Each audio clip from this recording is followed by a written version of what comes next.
we can do it. Nina, anyone?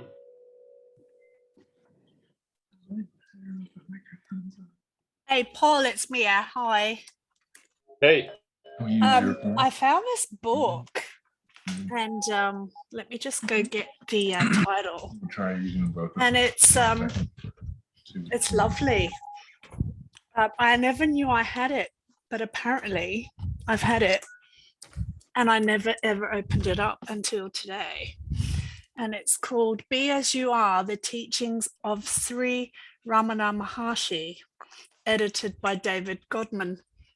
So, what I wanted to say is, you know, you've been talking about self with a capital S, and it was really good to read the self.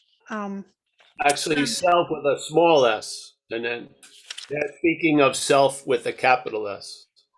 Right. Okay, so the self with a capital S is not what you've been talking about, but no. Okay, and no, it's you can't talk about the self with a capital S. Okay. This is the term that he used the most frequently. I'm just reading from the book. He defined it by saying that the real capital S-E-L-F or real I is contrary to perceptible experience, not an experience of individuality, but a non-personal, all-inclusive awareness. It is not to be confused with the individual self, small self, which he said was essentially non-existent, being a fabrication of the mind, which obscures the true experience of the real capital S self. He maintained that the real capital S self is always present and always experienced, but he emphasized that one is only consciously aware of it as it really is when the self-limiting tendencies of the mind have ceased. Permanent and continuous capital S self-awareness is known as self-realization. So, yeah, I just wanted to share that and see, you know, it's all very familiar with what you've been saying, but I just wondered if you had any kind of thing you want to say. One thing I don't like, if you're having an infinite experience, that would be you. That's being it. Yes.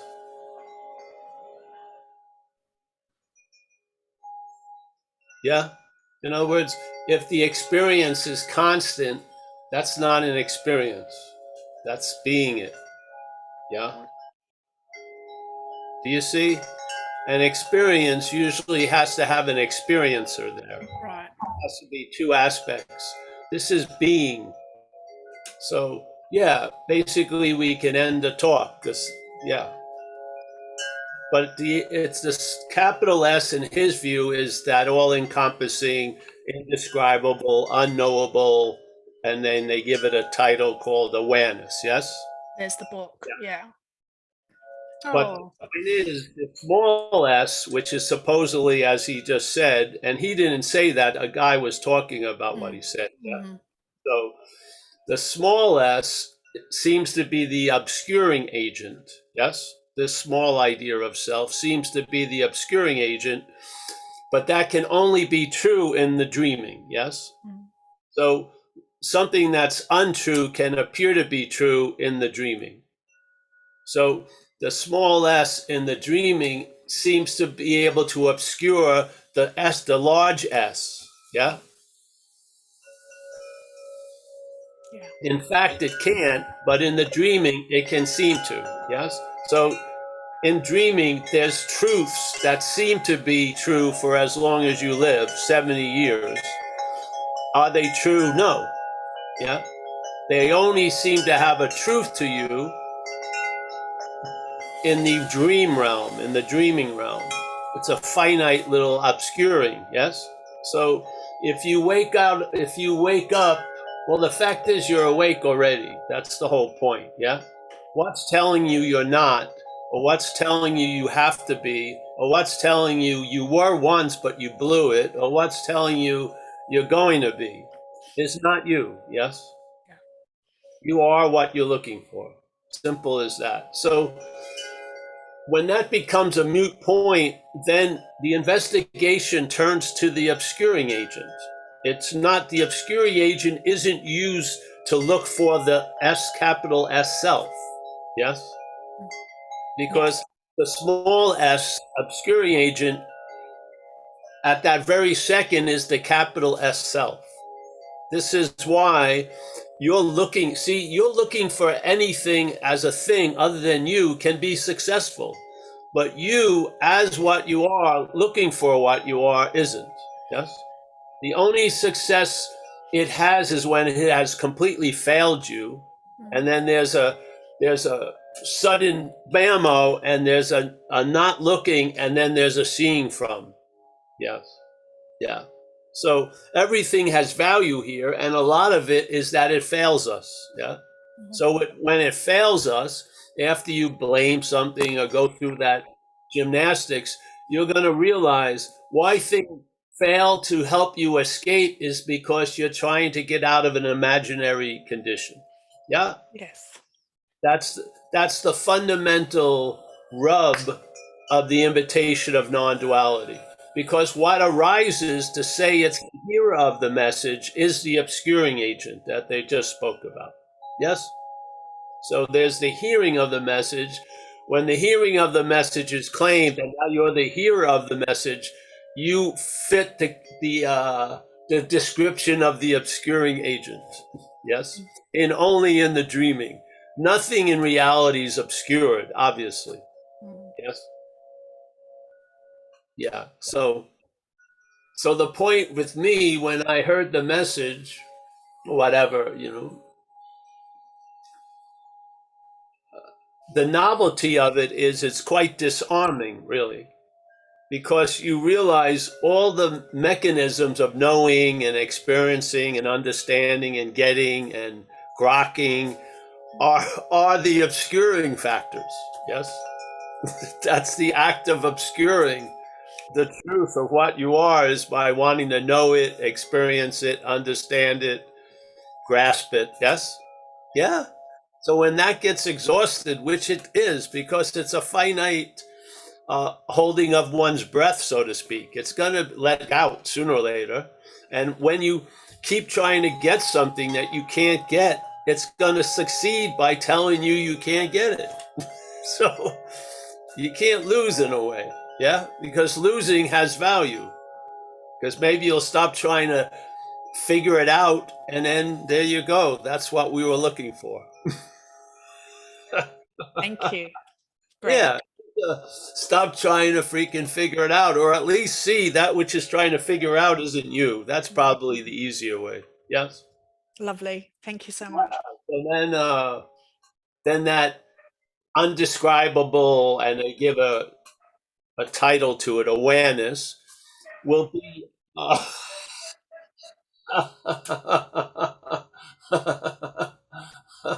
It always blew my mind when I went to Catholic school, and we'd have, they talk about God, the three aspects of God.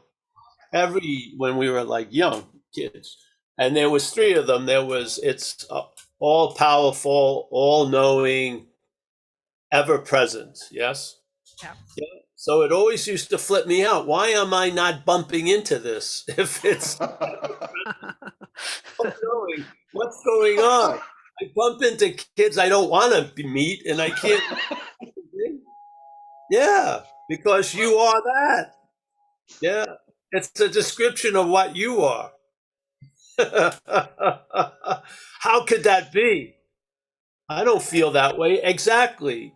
The feeling that you're not that, or even the feeling that you're that, coming from the head, is the obscuring agent. Didn't they just describe it? The small s is the obscuring factor to the recognition of, you don't recognize self, you are self, the big S. Yeah, you don't recognize it. You'd have to be something else. It's a different. It's not like it wasn't there and then it shows up. You don't meet it. You already are it. Yeah, it's not a reunion. It's not, oh, I left long ago and now I have arrived back. You haven't gone anywhere. Yeah. I'll bring you that story that I had with in Australia. Put the book down, Mia, for a second. Yes, put the book down. That's he's going to basically say that sooner or later. Yeah, the books and everything else of that are not going to do it. That's the beautiful news. Yeah, this is like we used to joke around because sometimes you mention or show a partial cover of a book, and all the emails I would get is, "What book were you reading?" You'd show them only one word or something. What book was that? First thing every time. You can't fail. Yeah, because this seeking of trying, because the system feeds its own relevance. See, I'm smart enough. I'm clear enough. I've done enough service. I should be able to receive this. No, it's not based on mental requirements being met. Yeah. It's meant on losing interest in those mental requirements. And it's not a meeting. Yeah. That's the situation. We think we're the occupant of a house that's owned by someone else that's already there. Yeah. So the obscuring agent is thinking you're the occupant of the house, the spiritual mansion. You're not. The owner is already in the house. You're the one who came in and rented it. Yeah. For 60 years or 70 years in the dreaming. Yeah. So a lot of times it's almost as if you're on the bus waiting for the bus. Yeah. You're on the bus. You've already passed the waiting for the bus and then getting on the bus. That makes sense. I'm waiting for the bus and I'm going to get on the bus. But being on the bus is so quick, so fast. What? I'm not wearing the right. Yeah. All your little mechanisms, not yours, but the action figures mechanisms get caught like with their pants down. It's great. You know, this gives me some time to get ready. I'm waiting for the bus. No, you're on the bus. You are what you're looking for. Yeah, and it's like the river, eh? You're in the river. Yeah, already. Yes, Yeah. you're drenched. Yet we believe that we're dry. Yeah. Thank you. Yeah. Cool. And what needs to be, do you need to gain interest in the wetness or lose interest in the belief you're dry? I would say the latter has more value. Lose interest in the belief you're dry and you'll feel wet. Yes? Yes. Keep saying, I feel wet when you actually don't. I don't believe goes anywhere. When you see that you're not that what thinks it's dry, there you go. You're right. Immediately you find yourself in a nice shower.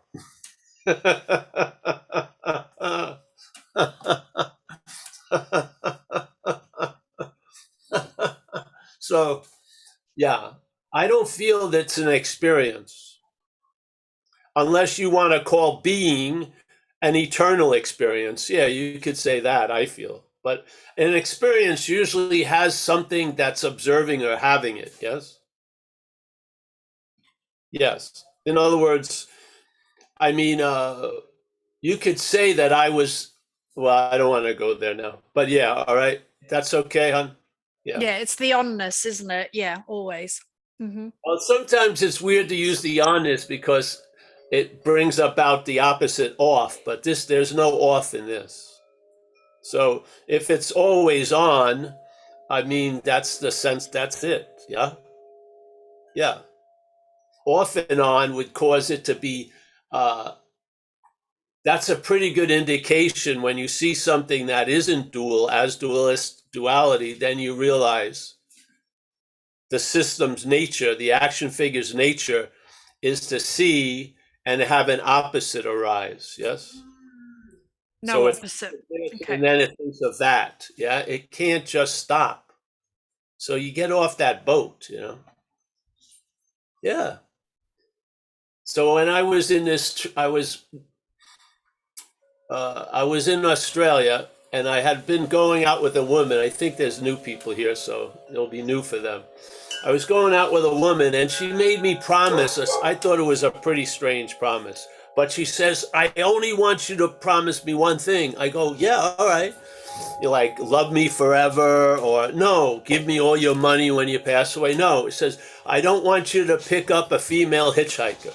I said, "Okay, sure. I won't pick up a female hitchhiker." So for 2, 3 years, did not pick up a female hitchhiker. And I was freed. We broke up to pick up a female hitchhiker. So I was I was unbound. So I was driving, and a young lady was hitchhiking, and I picked her up. And she was from France, and she started talking about this thing that was going to happen. Where I lived, Byron Bay had an old Osho community, a Rajneesh community. So huge one, actually.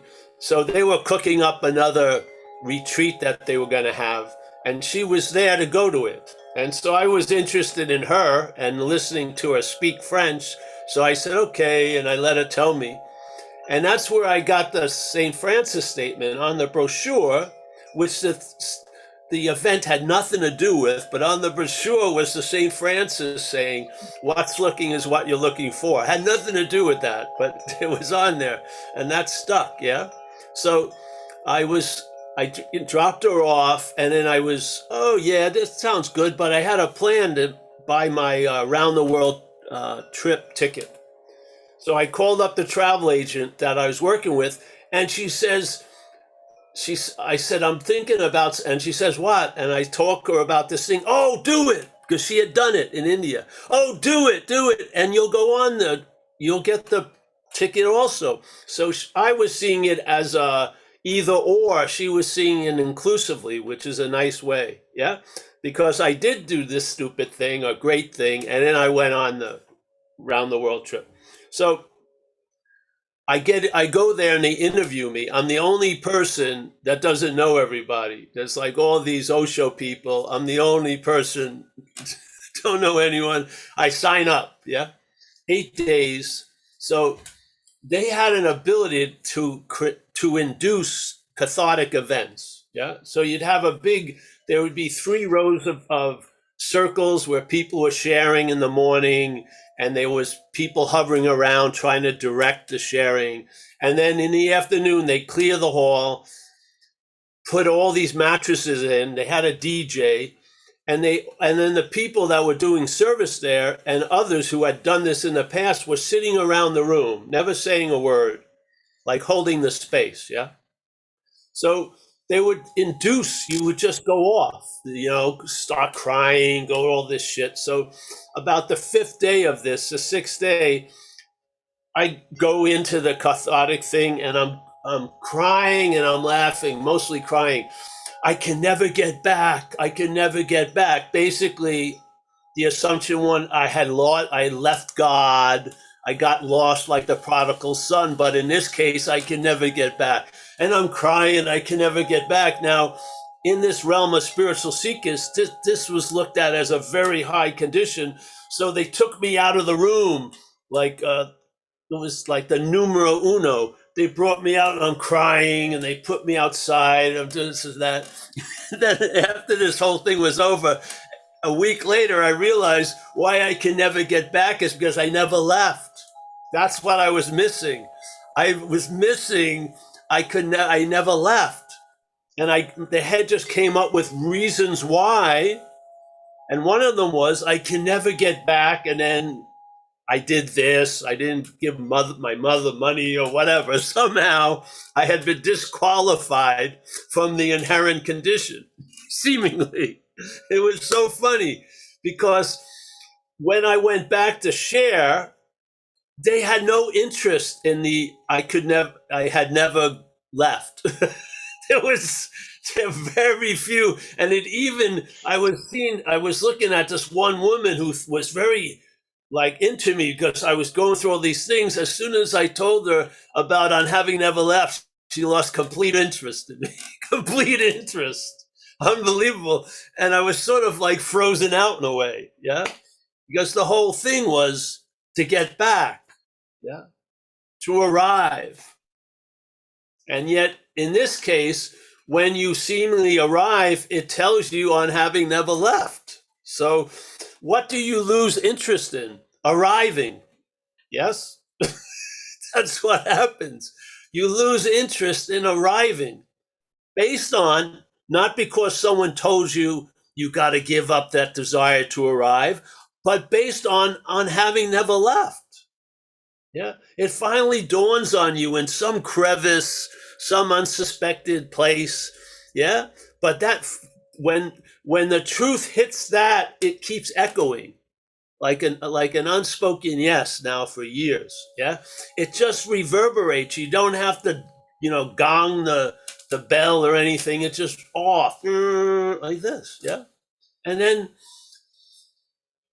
who told me that the main expression is loss of interest? No idea. That's just observation. That's what I observed. I lost interest in pursuing to get to where I already am.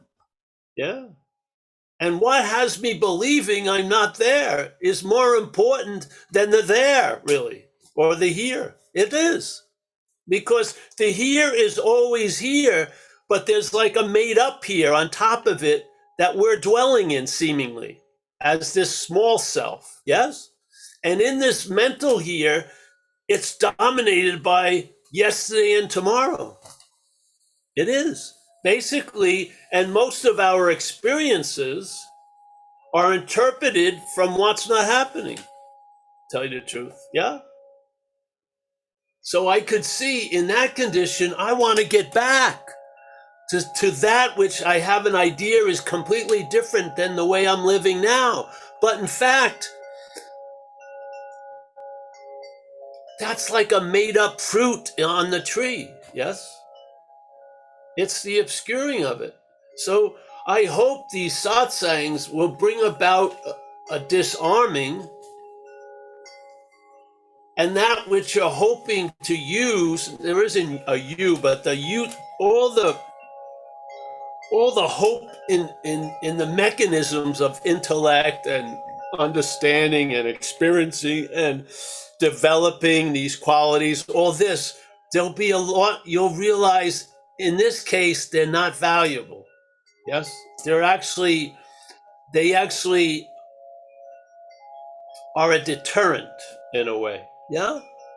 It's beautiful. It is. Thank you. I mean, when as a seeker, I'm super smart. As the sought, I'm dumbed down, tell you the truth. As the seeker, I was fucking pretty inquisitive. As the sought, it's just, it's like the level of a sitcom, so to speak, in a way. It's just the living of the day. Yet I never miss a chime sound. It's beautiful, yeah? Because it's happening. I have a front row seat to this life. I'm not at the concession stand trying to get something to ease my discontent and shit. Yeah, yeah. So, yeah, if you read that again and then you've heard the satsangs, you'll see they'll probably, the tone of the ringing of the two bells is pretty close, I would say. Not because of the people, but because of the message. Yeah, yeah, yeah. In life, I mean, what greater ideal would you want to live to than to wear a diaper your whole life, walk around? That's pretty cool. Your fashion budget would be nothing, really. It's couple, get 6 Hanes diapers, you'd be ready for the year, at least. It's pretty good. No shirts, nothing, just sort of, yeah, no shoes, no socks, no belts. He had it down. Had a little pot he took. Yeah. So thank you, honey, for throwing out that softball. Thank you. Anyone else?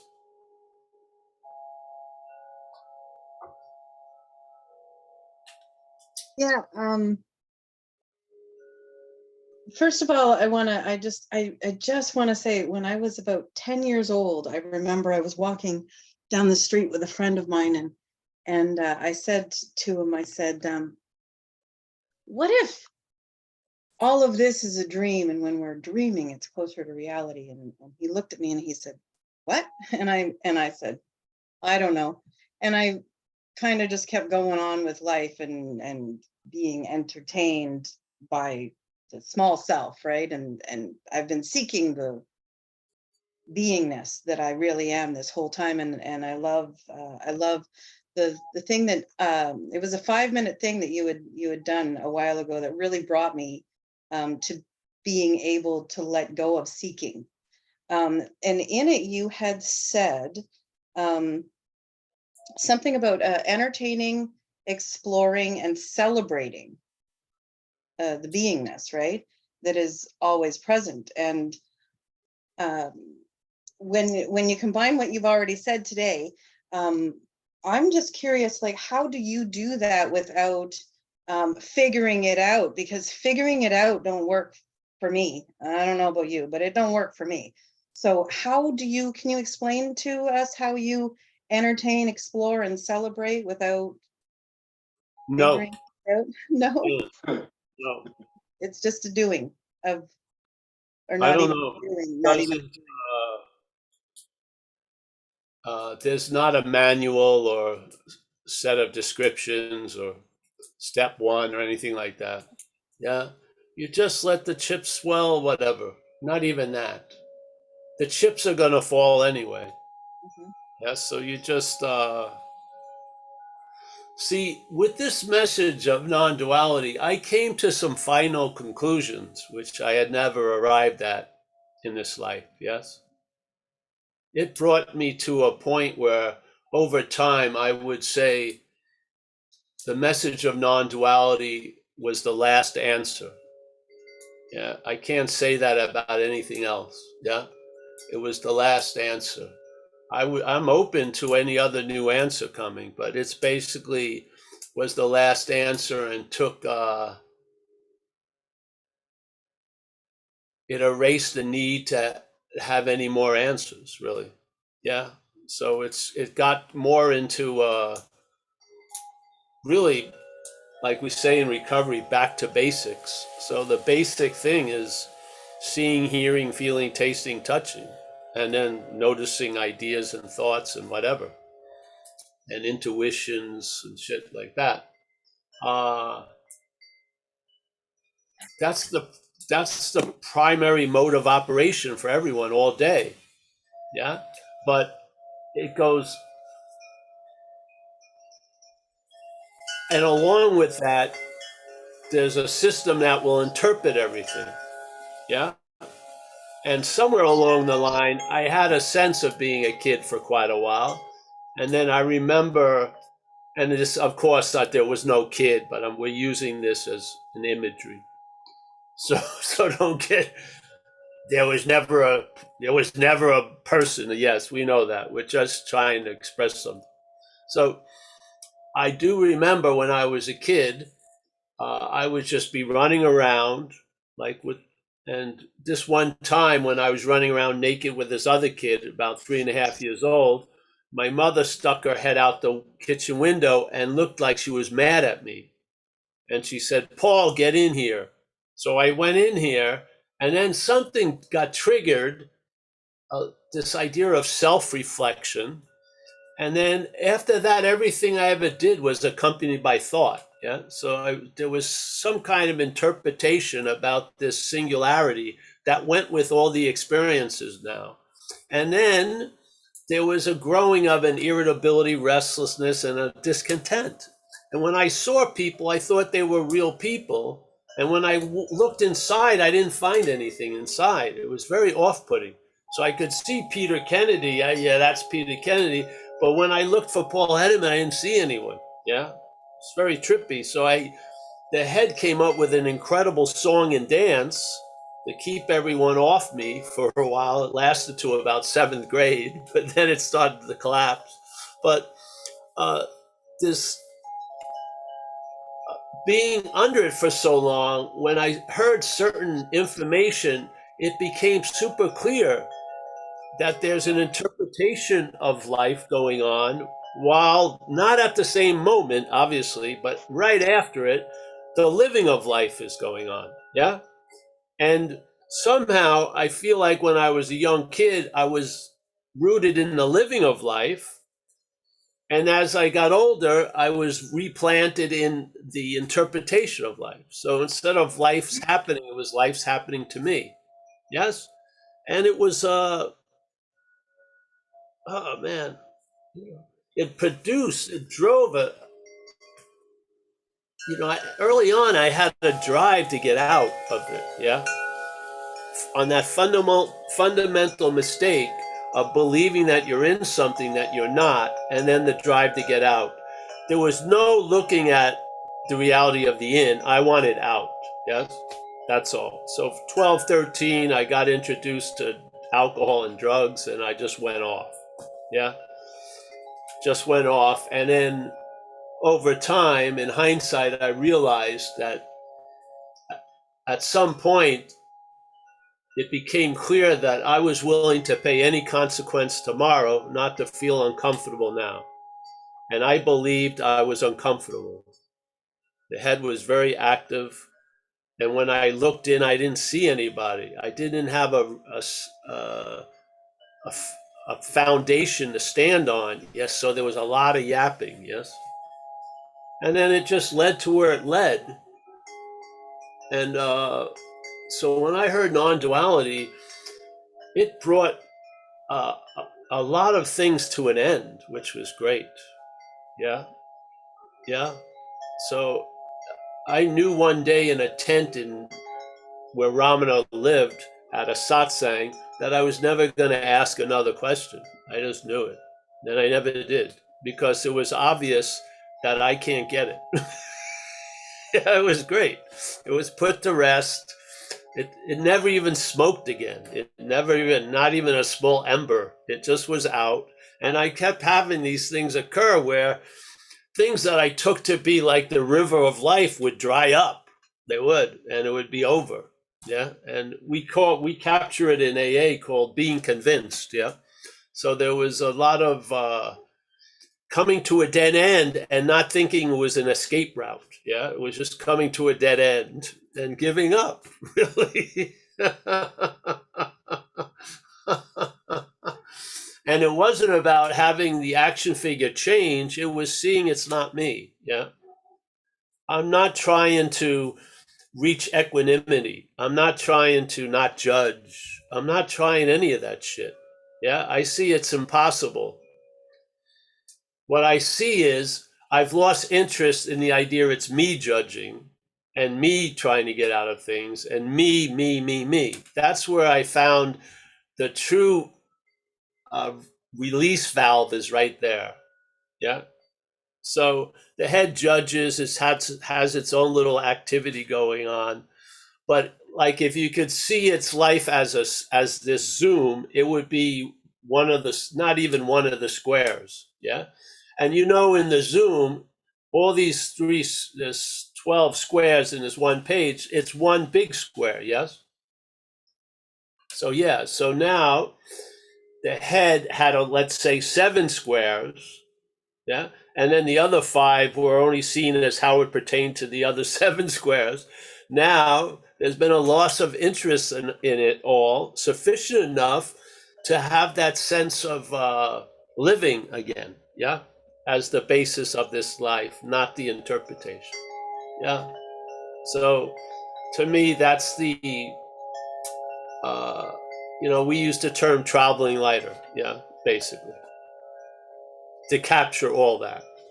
It doesn't do it justice, but it's just an overall traveling lighter in a possibility called this dreaming, where I demonstrated or exercised a lot of heaviness, a huge amount. And so the action figure is basically, bummed out that it's not all about it, but it has begrudgingly had a lot of gratitude and be brought to a state of humility. And it's being a Toyota ain't that bad, really. Yeah, yeah. I'm The, not a chariot of the gods, but it works. So, and I can attribute it to first getting sober in life and then hearing this message. Tell you the truth.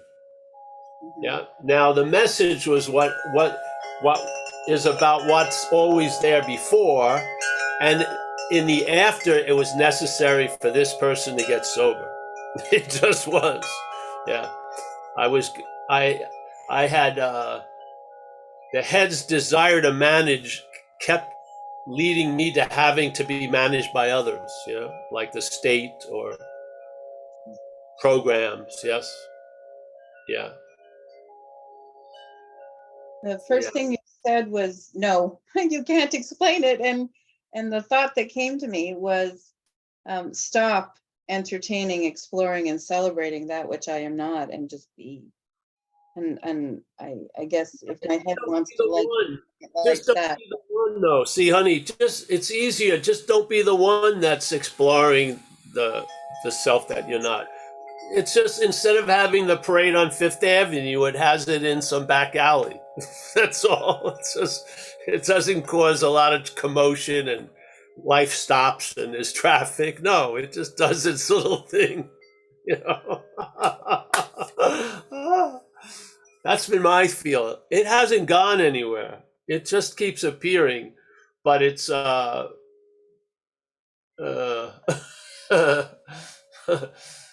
I find a lot of comedy in it, really. I I get do. that. Yeah. Yes. So it keeps me smiling, so that's good. It's hilarious, really. It is. The persistence of its myopicness is unbelievable. Yeah. So, especially concerning the panoramic view, it's searching for the panoramic view through a myopic view. Good luck. So, I hope things have failed you enough. Yeah, yeah. Because I really believe this message is disarming. You don't pick up the tool of understanding or knowledge. You just let it hit you. You're not never gonna get it. Yeah, far out. To me, it's a hallelujah, really. Yeah, I there's hear you. no there's no wiggle room. Oh, you could get it if you work really hard and purify yourself and gets. No, you're never getting it. For too long now. That's what I have been doing, and that was not working, which There is you why I go. hear you so well. And I And don't that's know why I hear you. that's its value. It didn't work. If Yeah, it worked, that would be really fucking scary. But usually it may work for a while, but it usually always leads to not working. So yeah. we're just jumping ahead. Yes. I'll give you another little story. When I was first got sober, it's a long story, but I got into Buddhism. So I used to pick up this magazine at Whole Foods called Tricycle. It was a Buddhist magazine, beautiful, all color, very well done, had nice articles and stuff. And one time I was reading one of these issues, and there was a little editorial by a famous Western meditation teacher. And he'd been teaching for 30 years or something. And he was describing this strange phenomena he was having with all his older students. They were getting in touch with him and telling him nothing's happened. So I heard that. I just pulled the emergency brake, canceled the subscription, and got off the bus because people were doing a lot more for longer, and they just gave me the nothing's happened.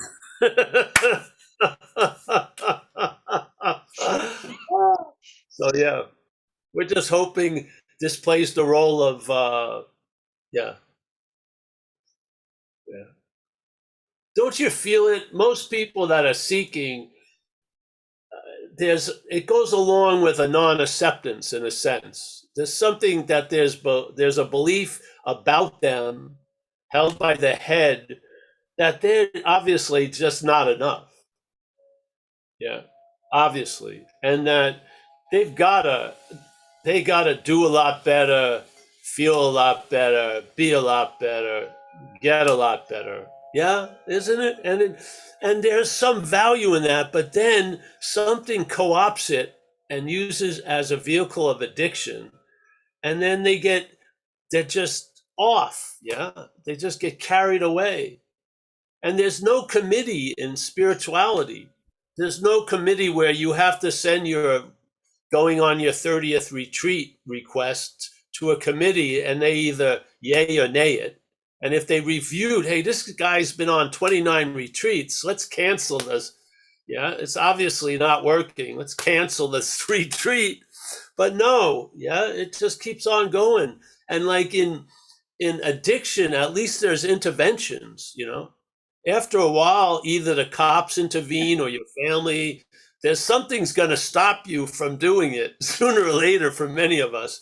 But there's no intervention in spirituality. No one's going to walk up to you when you're at a meeting and say, that's enough. Come on. Drop that DVD. Don't pick.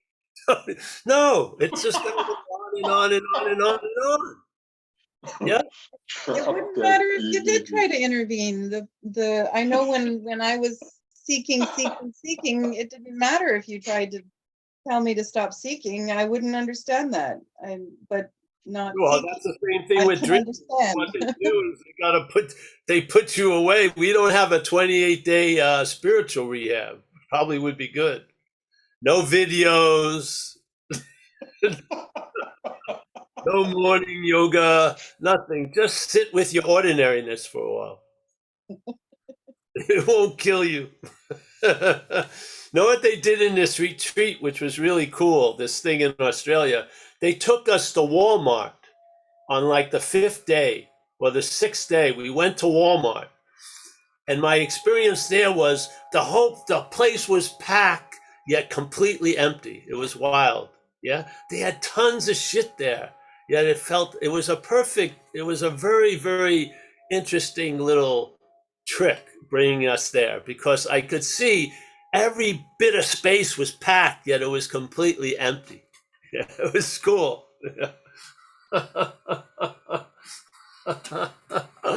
Yeah. So don't you think you'll be forgiven if you made a big mistake? I believe everything is forgiven all the time. And then I believe everything is forgiven all the time because the one that is the capital S self wants all experiences and none of them are wrong.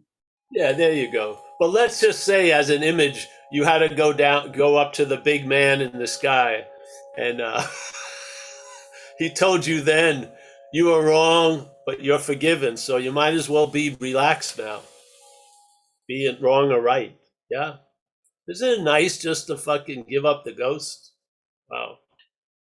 I'm not looking any farther than dessert tonight, probably. Yeah. That's my target.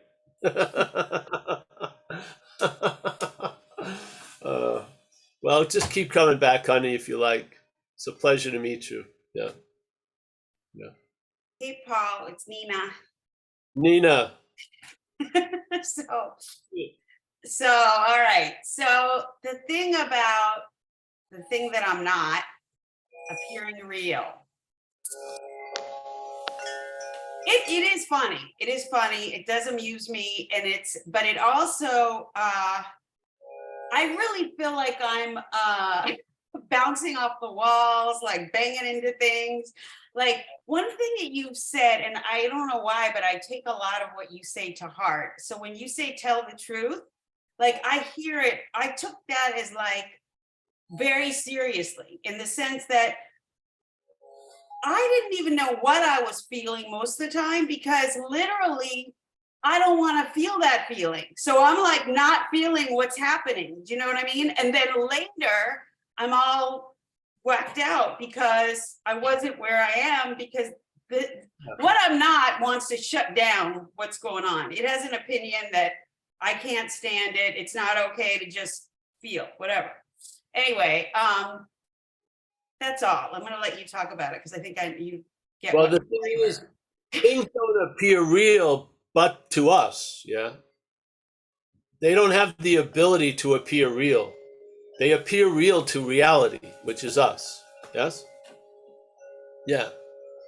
Appearances are appearances. They can't appear real. They can only appear real to reality. Yes? That's what reality lends reality to them when it's caught up in the obscuring agent. Yes? Because things being real authenticate this thing being real. Yes? Yeah. So this is essential because this can be remembered. It can be seen in reflections all day. Yeah. And when you remember this, you remember this as a doer, a feeler, an experiencer, a thinker. Yeah. That's really the importance of the remember. The remembering is self has to be remembered because it isn't here. Yeah. So we know when we're remembering the past, but obsessing around you in the future is a remembering. So now at this moment, worrying about you in the future, you're remembering you now as a thing. Yes. And not as just a thing, but as the doer, the thinker, you see? Because the body represents the the thinker, feeler, doer, not, loser, haver, yes, all of it. So that's its big role. And so we're constantly seeking reflection of this. You watch people walk in a mall or something, yes? That's why all those glasses there. People they're not looking at the shit in the display window. They're looking at their reflection most of the time. Yeah. So the head is constantly in the act of remembering self. Self meaning the small s, yeah? Why? Because if it stops remembering, let's say if you're doing something you like, skiing, or for me, like surfing and stuff, many times in the water, you're not remembering self. Yeah? If there's an absolute no-ness of self. Yeah. Now, in those moments, they're followed by other moments that self has claimed and now goes over the session you had in the water. But while you were having that session surfing, there was no remembering of self. In a big wave, you don't have time. You're hoping not to die. Yes. So you're just and it's cold and you're in the wetsuit and fucking, it's just full on. And so that's why I believe a lot of people love these things, is because there's a forgetting of self. Yeah. Because it's an activity the head has to do. Yeah. If it doesn't do it, there's big gaps called pauses or beautiful peak experiences that get totally subdued when it returns and says, oh, I caught those big waves today. I hope someone saw me on the beach. Yes. Yeah. But a lot of times during the day, there's no selfing to be found. You're just living. Yeah. But when it shows up, it says it's always been there. It does it with epiphanies. People, why doesn't an epiphany end? It usually coincides with the thoughts, I'm having an epiphany. That's usually when it's over. And then the story of having an epiphany begins. And that's what you get left with. Yeah, it neuters the effect of the epiphany, and now you get left with like the empty carcass that you can put on your spiritual mantle. Yeah, but it's gone. The spirit of it is gone, seemingly. Yeah. So we used to always say, I was Paul, I will be Paul, therefore I am Paul. That's how the head arrives at its I am, which is I am Paul. And then it uses the I am, the sense of onness, to actually authenticate it's Paul that's on. Yeah. Really, the pulse of the I am is taken to be Paul's heartbeat. Yeah. It is. That's why the I am, that's why they would try to make it very simple. I am that I am, and Ramana, I am that I am. And Ramana said, I think the greatest thing that's said in the Bible is that I am that I am. But so the head is I am Paul. The more you point out that, the better I go, I could be surfing all day. You know what I mean? Like you evoke that when you point out. Yeah. So yeah. And the thing is, see, this is weird, but you won't have any column to write about. You see, the head cherishes its story, really. Living without it being captured or categorized or shared or sold to others doesn't have a value in a weird way. Yeah, like when you were a kid, you had unbelievable moments. You didn't go in your room and write about them and send it, I want to post this on my blog at 3 years old, 4 years old. You were just running around. Yeah.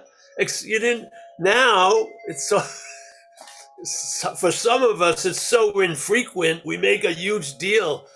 I can't believe it. I saw this flower today. It's great, but there's, you know what I mean? Yeah. So, yeah. You have to have the feeling there's a difference of life's happening and life's happening to me.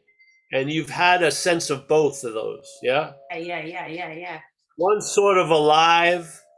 Yeah, it's like I went with my friend's kids in the park, yeah? And this young girl came with this giant banana slug, which is a gross fucking thing with a huge, and she had 3 of them in her hands. And my whole idea, a young girl with a banana slug, she was just a kid. She was fucking picking up this slimy shit, bringing it over. She was living in a sense, yeah? It hadn't gotten to, oh, let me take a picture and write a blog post. She was hands on, so to speak. Yeah. Yeah. And you recognize it immediately. Once you get weaned off of the fucking 24/7 interpretation machine, you come back to life again. You do. I really, Nina, when I got sober, the cocaine usage took a toll on me. I was completely desensitized. I couldn't enjoy anything. Really. Sometimes I went back to coke, not because I wanted to do coke. I just felt so fucking flat. Completely no feeling that I went back just to get a rush of living again. Yes? It took a while for the action figure to get the hormones and the chemistry back, but shit, yeah? Yeah. The zest for living, so to speak. Yeah. It's coming, honey. It's coming. Yeah. None of this shit can withstand what we are. It all wears out. It does. I've had the biggest thing that I thought was never going to change. It changed in about my 11th year of sobriety. Yeah. And I would have sworn it was never going to change from my limited point of view. Yet it did. And now it's like it never existed, ever. Yeah? Yeah.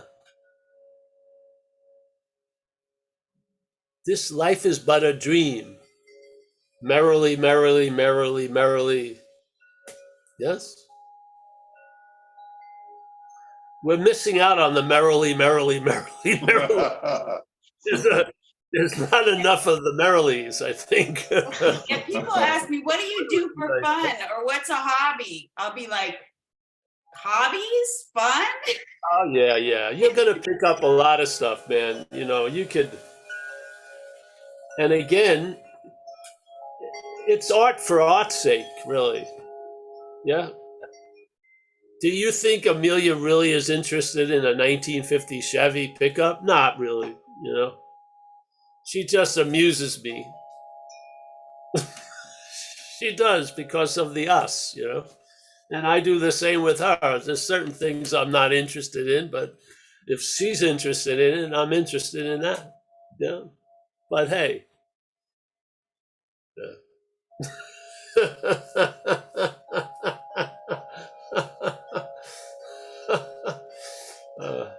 Yeah.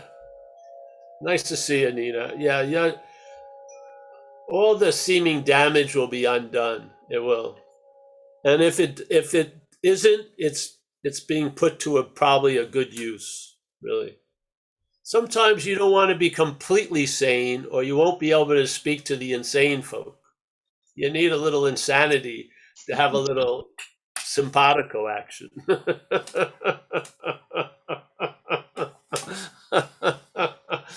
Been there, done that. Yeah, there you go. So, yeah. All right. Anyone else? Thank you, Nina. It's been a pleasure to watch you. The furniture has been moved a little, but the room stays the same in the Zoom, but you've changed greatly. That's awesome. Yes. Mostly what happens is the person doesn't change and their decor changes all the time. But in this case, the room can stay exactly like it's looked at because you're changing. So you must see it new, which is beautiful. Yeah? I do see a lot of things new, and There you go. yeah, for sure, yeah. Yeah, so that's good. And you stuck it through Italy. That was great. You were taking a I night. had Mia to watch over me, so I was okay. All right, good. Yeah, we were keeping an eye on you. You're gonna get a cab and a night flight from Brindisi to LA. No, you did. That was great. All right. Anyone else? Oh, I'm sinking.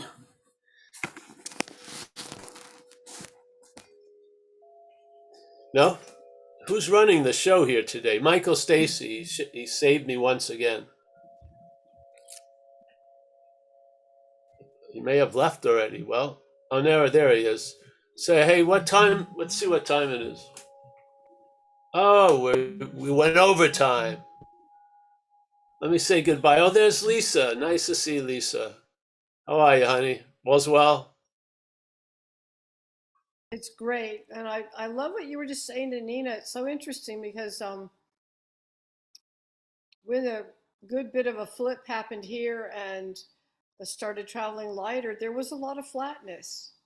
And it was really weird. And it was a while. I mean, I wasn't an alcoholic, but I was addicted for sure to spirituality and all that other crap. So there was a lot of flatness for a long time. And it was like a little frustrating. Like, how come I don't really feel anything? But what you were just saying, that makes so much sense.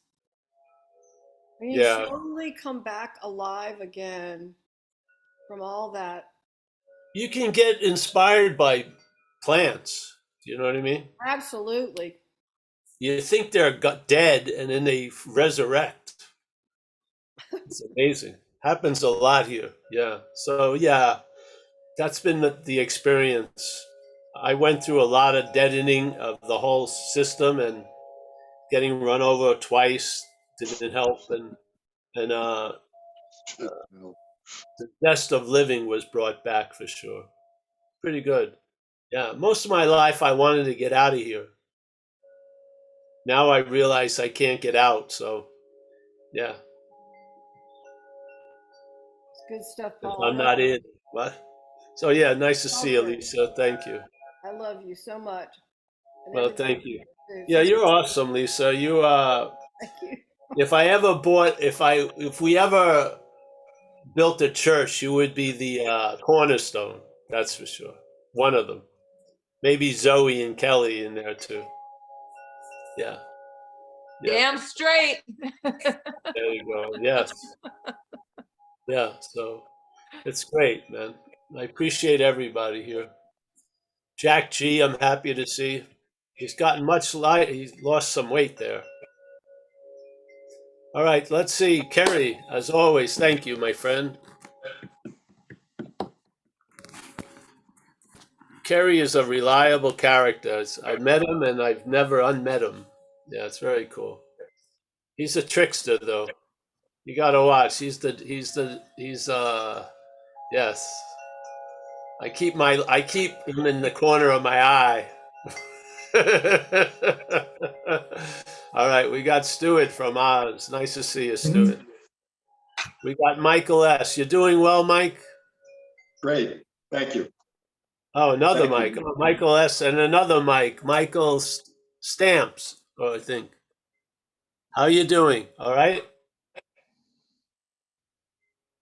I hope. Yeah, good. Great. We've got Tobias and Erin. Nice to see you too. You're looking cozy. This is in Carolina. It's cold down there. Wow. We've got Esteban. Esteban. Nice to see you, bro. We've got Kelly, Mia, Jack G. That's like Murderer's Row there. Nina, Sabrina, John, and Rob from Florida. John, you're a greater man than I think. Yeah, it's nice. Very nice. All right, we've got Brian. Nice to see Brian. Yes. Deborah again. Nice to see you, Deborah. Zoe, always. Lisa, Susan K, my latte lady, Gil, Bruce, Dave B, maybe Mandy. Hey, thank you, everyone, and we'll be around tomorrow night and then Thursday. Yes, if you're interested, if you don't know all the schedule, it's always under Zen Bitch Slap events. And see you soon. Yep.